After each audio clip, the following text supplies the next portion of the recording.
Well, we are here at Starbucks. We are going to get a little drink. They're really slow here today. Really slow. Maybe it's like everywhere else. I'm just trying to read the signs. I'm sure there's a "we're hiring" sign somewhere. We've adjusted our hours of operation. See that? Yeah.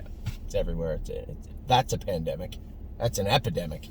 Is that all these businesses got to open and close at different times because they can't. I know why. You know why. Can't find people to work.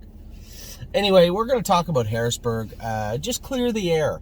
I've done it a lot, and I think almost to nauseam for people that understand it. But at the same time, we don't all understand it, right? Just because I know why First Glance is put in the sale, right, doesn't really mean that you completely understand it or that you agree with me. But when it comes to what we're doing in the stable, I think it's imperative that people know that. And I say this all the time, I love First Glance. He has never done a thing wrong to me. He's done great by the stable. From day one, that horse has been, one, been a draw, two, tried his heart out. You know, you remember way back when he was two, he was pulling, he was hard to deal with. Remember, he was starting to make breaks right before qualifiers at 2, and then we got him straightened away, and he ended up being a nice horse at 2 and a really good horse at 3. And his last start, you can pitch out. We all know what happened. He bled. But that has nothing to do with the way that horse racing works. You have multiple classes. You have the non-winners of 1, and sometimes in the States they'll go only by non-winners of 1. And then you look at places like Ontario or Grand River or Flamborough that go by non-winners of 5,000 life. There's no stipulation of a win on there, so you could literally graduate from a maiden without winning a race, which is kind of weird. But at the same time, I understand why they do it. They don't want horses staying in there forever with 30,000 made and no wins, right? It's just whatever. So it's a different way for people to do it. But when you look at the meaty order, the meaty part of the order, so to speak, of horse racing, non-winners of 3, non-winners of 4. Here they have money and wins hooked onto it, and allowances for horses up to 50, 60, 70,000 and further up. But as you can imagine, the higher the wins and money amount on the card, the tougher the competition. So most every decent horse can get to 30,000 and 3 wins, right? They will. It's what takes place after that gets a little dicey sometimes. So when you get up in that non-winners of 4, they can get pretty salty at the B tracks. And if you can't do it at the B tracks, you certainly can't do it in the A track.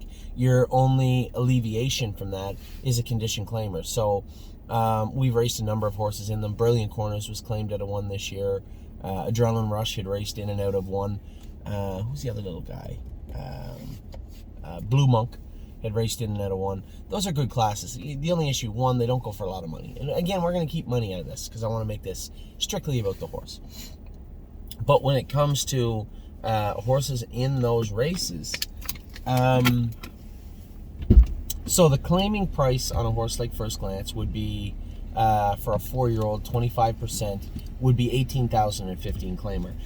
And that would be, I would think, aside from something happening to the horse, that would be worst case scenario for the new year, would be to have to race him in the non-winners of the 15 claimer for even non-winners of 70, which he could do in. Make no mistake, he could do in there.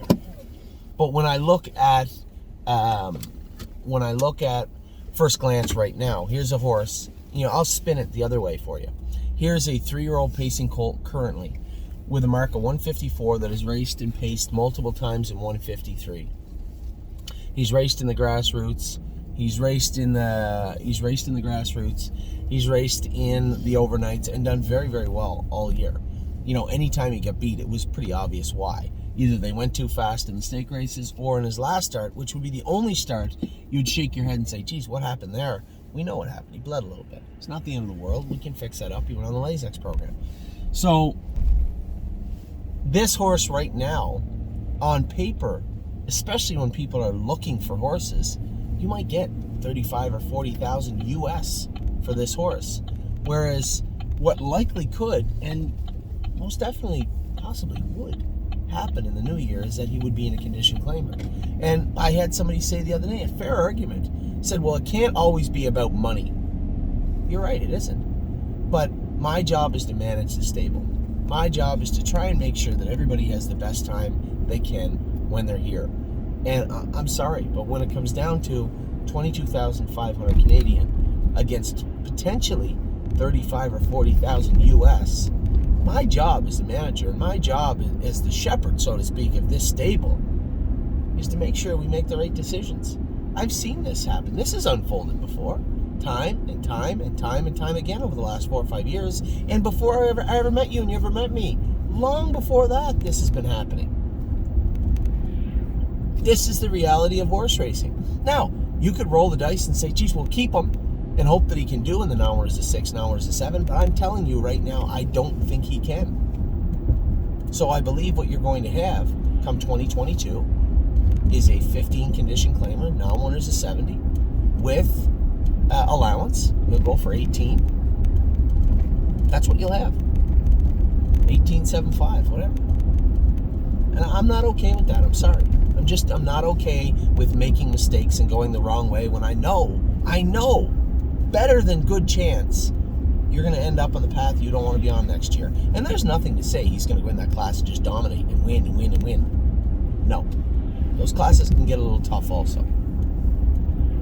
Well, all those horses are coming out of the grassroots. That's right. And that's the thing, is you get all these horses coming out of the grassroots that don't have a lot of places to go. Some will be sold on gate.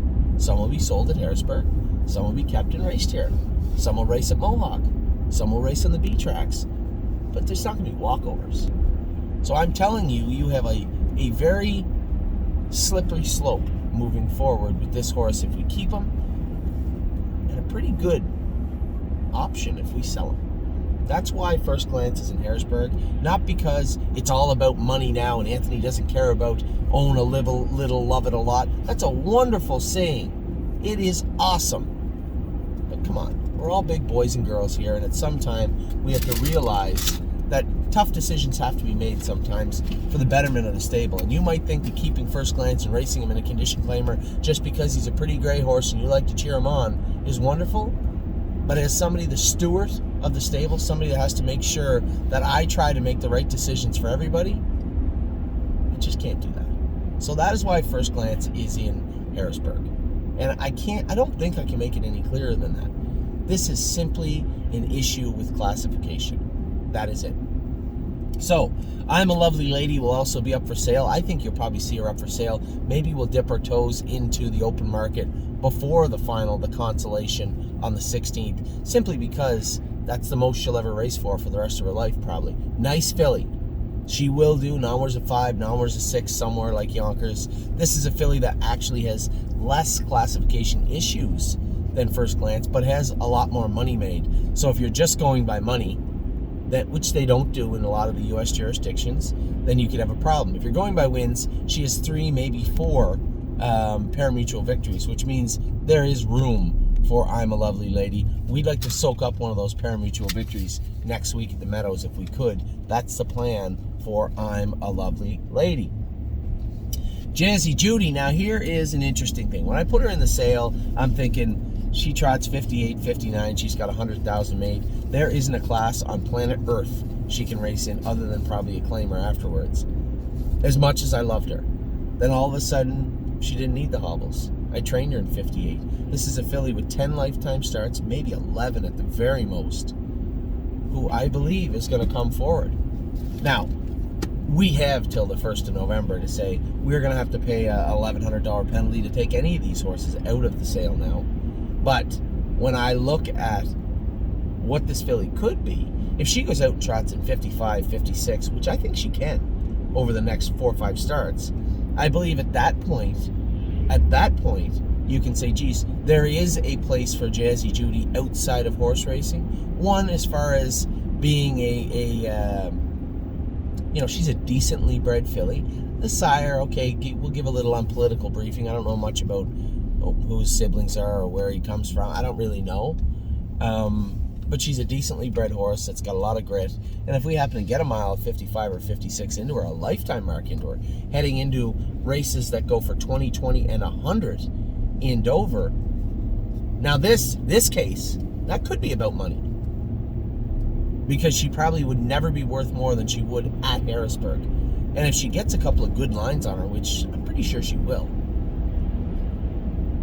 it could be, and that is a decent payday. for my partners on the mare.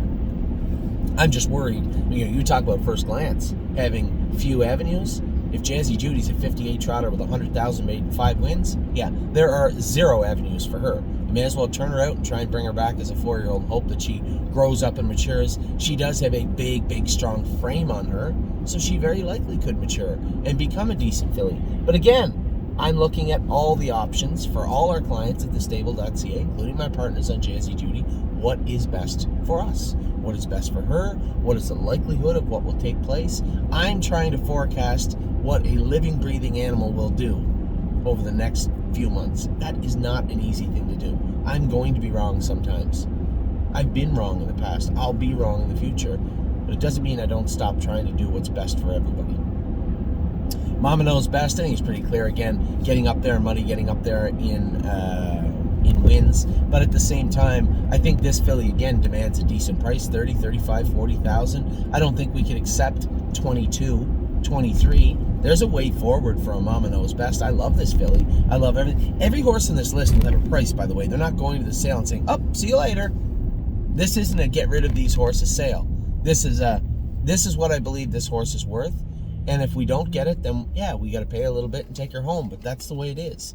And Mama Knows Best fits in that criteria. I think she could become a decent 4-year-old. This is a mare with 40,000 made or 50,000 made, 3 wins lifetime, pari-mutuel victories lifetime. There's a way forward for Mama Knows Best. And I think she could be a much better 4-year-old. She's big, she's strong, and now she's starting to get it. She's intelligent. I like this filly. She's certainly not a throwaway, and will not be at Harrisonburg either. My Jazz, this is a filly. I'm going to amend this. I don't think she is going to the sale now. I'll say it right now. There's horses that'll come off this list. I underestimated her breeding. I like what I saw from her last 2 races, and I appreciate that our clients gave us the latitude to race her in the fair rather than the Buckeye at Delaware. You see the difference? She got beat in the fair at Delaware. Now, she's not a first over horse. It's not her trip, right? And she is trying to come back from a very painful injury. Not a catastrophic injury, not an injury that will end her career, but one that bothers her, and it'll bother her for a long time. So her feet were bothering her, now her left ankle bothers her behind, but man, she looks like she's muscling through it and finally finding some consistency in 2021, which we've desperately been looking for, and now we found. So My Jazz is on this list today, but I'm here to tell you, she won't be going to Harrisonburg. She won't be being sold on gate.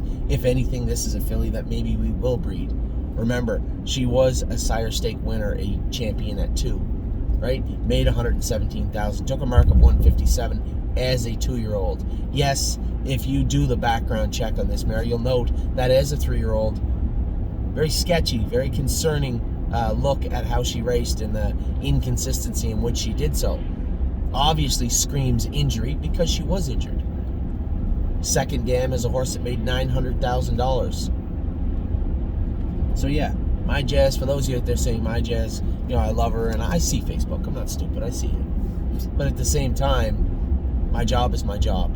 And this is and will continue to be an extremely fluid situation. First glance goes out, wins in 52, and all of a sudden it looks like he can go forward. Fine. It's a different conversation. I just don't think he will. My Jazz is a different situation.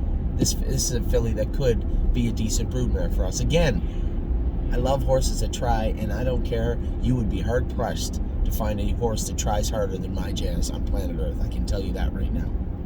Perfect Record goes without saying. We're trying to get this horse, get him back now. Jason said he was awesome training the other day. He's going to qualify on Wednesday. I'm interested, especially with Harrisonburg coming. Here's a horse with 1 win, not a lot of money made, and a gorgeous animal. Goes without saying, again, this is a financial situation. Horses that fit the numbers of 2 with not a lot of money made are worth $20,000, $25,000, $30,000. There is an inconsistency issue with Perfect Record. Obviously, you can see that on his lines.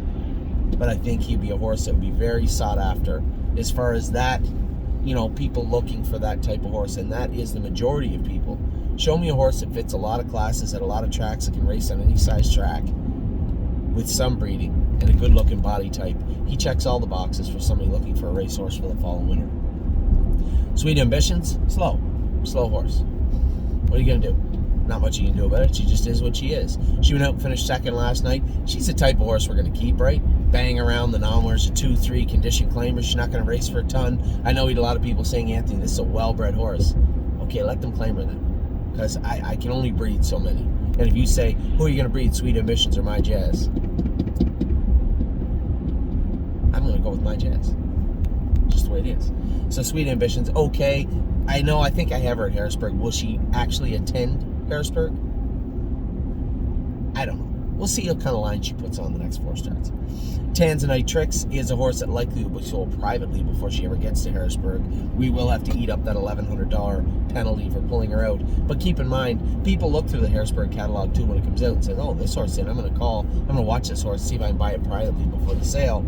And of course, if that's the case, then we'll just factor in that $1,100 fee and put it right on top of the sale price of the filly. I think this filly should bring 35 or 40,000. I don't know if she had the raw talent that Welcome had right now, but I can tell you one thing, stack them up beside each other. You ask me at any point in the day, in the shower, in bed, early in the morning, late at night, I'm taking Tanzanite Tricks over War We Welcome all day long. She just tries harder. I like horses that try, and Tanzanite Tricks wants to be a better horse. So sell her or not, it doesn't matter. She's going to sell herself at some point, and I'm not in a hurry to move her at any rate. Between now and Harrisonburg, I suspect somebody will jump up and probably offer us pretty good money for her. Tipsy and Dixie, I hate to see a filly like this go, but there's just nowhere to race her. You talk about first glance, there is no avenues. Zero. In Ontario or anywhere I can see, unless Tipsy and Dixie gets turned out, matured into a 4-year-old season, and then hope she becomes a globe-trotting. I just don't see that happening at all. I think she'll be a useful horse for anybody her entire rest of her life. But to be an effective horse that does well on a consistent basis and has some sort of consistent place to race where she can get in every week with horses she can do with, I just don't see that happening. This is a must sell. For those of you that are trying to formulate an argument to keep Tipsy and Dixie, don't bother, because there is a 0% chance she's not going to Harrisonburg. I love this filly to death. There's just no possible place to race her with 140,000 made and 6 or 7 pari-mutuel wins, whatever she has. It's not going to happen. Why wouldn't you breed her? No, I could, but the breeding's not there either for her. And I think she's worth. I feel like someone's going to say she that. is, and that's the only argument you can make. She's just not good enough to breed, I don't think. I know she's been a good race mare, but her breeding is suspect. When you look at it, if we're going to breed a My Jazz, fine. Because the marketability, the saleability of that filly is not what Tipsy and Dixie is. Somebody's going to look at Tipsy and Dixie and say, listen, this is a filly that has maybe never missed a check ever in her life. Was one of the best grassroots horses in Ontario. Took America, 55? This is a good horse. I just don't, there's just nowhere to race her. So before, for the people out there, you may have a small window of argument and a small way to open a dialogue for most any horse on this list. I'm sorry, there just isn't one for Tipsy. Love her to death. She is heading to Harrisonburg. Walk on the Moon. Here's a trickier one. Of all the horses on this list, this horse here might be the one that you could sway me away from Walk on the Moon. He has not hit his best stride. His best racing is ahead of him. He still doesn't look like a big strapping colt. He looks like a 3-year-old. A little bit immature. Some deficiencies. He bled a little bit. We put him on Lasix. That was a problem this year. We're going to try and rectify that next year, obviously. But at the same token, he has raced as good as he seems like he can right now. But I think what you'll probably see happen, you're going to see this horse race in the semifinals, hopefully the finals, and at which case, directly after, he's going to come to the States with us. He's going to race at the Meadows, maybe, a little bit at Northfield Park, just to show that he is good on a half. He is good on a 5/8. And I think at that point, we'll be able to structure, where do we go with this horse? He's got 60 made, but a horse like him could make 90, and have 10 wins. This is a good horse, and I don't think he's hit his best stride. So he is on this list, but I think before November, he's going to show us if he belongs on it or not. And of all the horses on this list, the easiest argument to make to keep, the easiest horse to say we should keep this horse is definitely Walk on the Moon. No, I'll get it. It's okay. This muddy out. And Won My Heart Hanover, again, getting up there in wins, getting up there in money. She's not that far behind Walk on the Moon. You could make an argument for Won My Heart Hanover, but we'll see. We'll see. Again, very well-bred filly. She's grown on me. She's a very likable horse. So she's not a necessity. She's not on the top of the list. But again, if we don't take her, if we don't sell her, if we keep her, there'll be that $1,100 fee, I guess. $400 goes to the consigner, which is Bob Bonnie, and then $700 to go to the sale. They're going to get you. These sales get you regardless.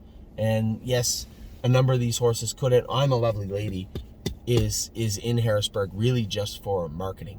She's probably going to go on gate before we ever get to Harrisonburg, but showing that she's in there piques people's attention. Say, oh, who's this horse? Let's take a look at this horse. The more eyeballs we get on our horses, obviously, the more likelihood we'll get a lot more money for them. So I try to stay away from the money because I know people make that argument. The slogan of the stable, own a little, love it a lot. I get it, but my job goes beyond a slogan, right? My job is to make sure the stable runs properly. My job is to look at the past and the mistakes that were made and try not to make them in the future, both in training and in managing and running the stable. And that's as simple as I can make it. So yes, it is about own a little, love it a lot, but it's also about making the right decisions for our clients, because that's what you pay me to do. So that's where we're at with the sales. I hope I've been as clear as I can with everybody. Again, this has nothing to do. There isn't a horse on this list where I'm like, yeah, that horse got to go. Not one. None. All these are useful horses. But what we're trying to do is move the horses that have $60,000, $70,000 made and 6 wins and trade them in for horses that maybe have 2 wins and 15 or 20, like Donato Patriot K, right? There was a slam dunk. We got him for 15 grand. Just a sweetheart of an animal. I tried to get us another one yesterday in Woodaldy in on gate. Didn't get him. He went for like 26,000, 27,000. That's too much. Just like the yearling sales, we got to pick our spots and make the right decisions. And I think we made great decisions with High Gear No Fear. Great decision with Donato Patriot K. We'll continue to make those. So as I potentially move out these 10 horses, I believe there's 10 on here. 11. 4, 7, 11. As we potentially move these 11 horses out, theoretically we'll replace them with 11 horses that we can race all winter with confidence. So that is where these 11 horses, that's how they got on this list. That's why they're on here. And that's my take on what we're going to do with them moving forward. So I hope that clears the air. I hope that makes it as clear as it can for me to you. I hope I've articulated it as well as I can. But inevitably, we're going to have people that disagree with that and be upset. Might have people that are angry. But at the end of the day, I'm going to walk in your shoes. I know why you would be upset or a little frustrated, but I expect you to walk a mile in mine also. So with that, I will cut this short. I'm going to put the trailer on the truck because I assume we are going to buy some horses today. And I'll be bringing you the names of those horses as soon as we do. Talk to you soon. Take care.